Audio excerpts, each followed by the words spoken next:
जय श्री कृष्णा दोस्तों। हमारी आज की कहानी है एक घर को औरत ही गढ़ती है। अगर आपको मेरी ये कहानी पसंद आए तो लाइक और सब्सक्राइब जरूर करिएगा। एक गांव में एक जमींदार था। उसके कई नौकरों में जग्गू भी था। गांव से लगी बस्ती में बाकी मजदूरों के साथ जग्गू भी अपने 5 लड़कों के साथ रहता था। जग्गू की पत्नी बहुत पहले गुजर गई थी। एक झोंपड़े में वह बच्चों को पाल रहा था। बच्चे बड़े होते गए और जमींदार के घर नौकरी में लगते गए।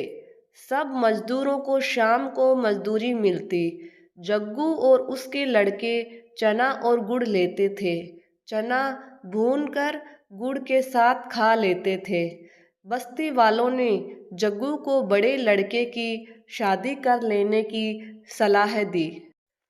उसकी शादी हो गई और कुछ दिन बाद गोना भी आ गया। उस दिन जग्गू की झोपड़ी के सामने बड़ी बमचक मची। बहुत लोग इकट्ठा हुए नई बहू को देखने के लिए। फिर धीरे धीरे भीड़ छंटती गई। आदमी काम पर चले गए। औरतें अपने अपने घर चली गई। जाते जाते एक बुढ़िया बहू से कहती गई, पास ही घर है, किसी चीज की जरूरत हो तो संकोच मत करना और आ जाना लेने के लिए। सबके जाने के बाद बहू ने जब घूंघट उठाकर अपने ससुराल को देखा तो उसका कलेजा मुंह को आ गया।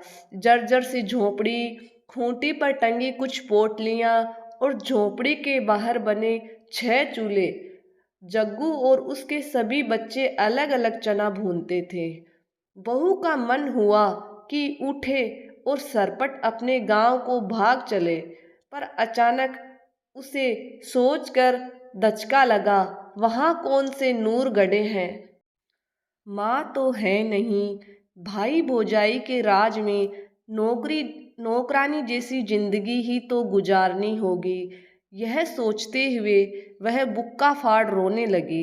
रोते रोते जब थक कर शांत हुई तो मन में कुछ सोचा और पड़ोसन के घर जाकर पूछा, अम्मा एक झाड़ू मिलेगा। बुढ़िया अम्मा ने झाड़ू, गोबर और मिट्टी दी। साथ में अपनी पोती को भेज दिया। वापस आकर बहू ने एक चूल्हा छोड़ बाकी सब फोड़ दिए। सफाई कर गोबर मिट्टी से झोंपड़ी और द्वार लीपा।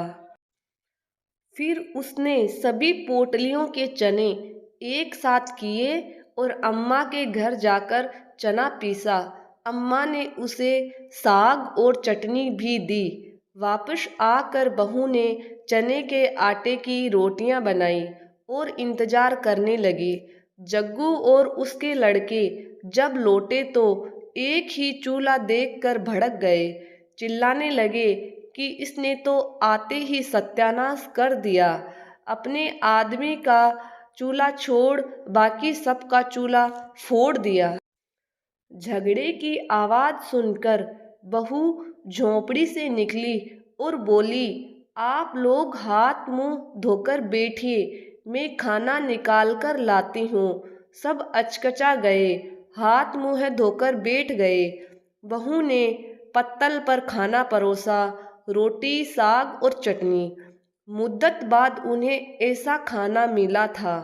खाकर अपनी अपनी कथरी ले वे सोने चले गए। सुबह काम पर जाते समय बहू ने उन्हें एक एक रोटी और गुड़ दिया। चलते समय जग्गू से उसने पूछा, बाबूजी, मालिक आप लोगों को चना और गुड़ ही देता है क्या? जग्गू ने बताया कि मिलता तो सभी अन्न है, पर वे चना और गुड़ ही लेते हैं, आसान रहता है खाने में। बहू ने समझाया कि सब अलग अलग प्रकार का अनाज लिया करें। देवर ने बताया कि उसका काम लकड़ी चीरना है। बहू ने उसे घर के ईंधन के लिए भी कुछ लकड़ी लाने को कहा। बहू सबकी मजदूरी के अनाज से एक एक मुट्ठी अन्न अलग रख लेती थी। उससे बनिए की दुकान से बाकी ज़रूरत की चीज़ें लाती थी। जग्गू की गृहस्थी धड़ल्ले से चल पड़ी। एक दिन सभी भाइयों और बाप ने तालाब की मिट्टी से झोंपड़ी के आगे बाड़ बनाया। बहू के गुण गांव में चर्चित होने लगे। जमींदार तक यह बात पहुंची। वह कभी कभी बस्ती में आया करता था। आज वह जग्गू के घर उसकी बहू को आशीर्वाद देने आया। बहू ने पैर छूकर प्रणाम किया तो जमींदार ने उसे एक हार दिया। हार माथे से लगा। बहू ने कहा कि मालिक, यह हमारे किस काम आएगा। इससे अच्छा होता कि मालिक हमें 4 लाठी जमीन दे दी होती तो झोंपड़ी के दाएं बाएं एक कोठरी बन जाती। बहू की चतुराई पर जमींदार हंस पड़े और बोले, ठीक है, जमीन तो जग्गू को मिलेगी ही। यह हार तो तुम्हारा हुआ। यह कहानी मेरी नानी मुझे सुनाती थी, फिर हमें सीख देती थी। औरत चाहे तो घर को स्वर्ग बना दे और चाहे तो नर्क। मुझे लगता है कि देश, समाज और घर को औरत ही गढ़ती है। जय श्री कृष्णा।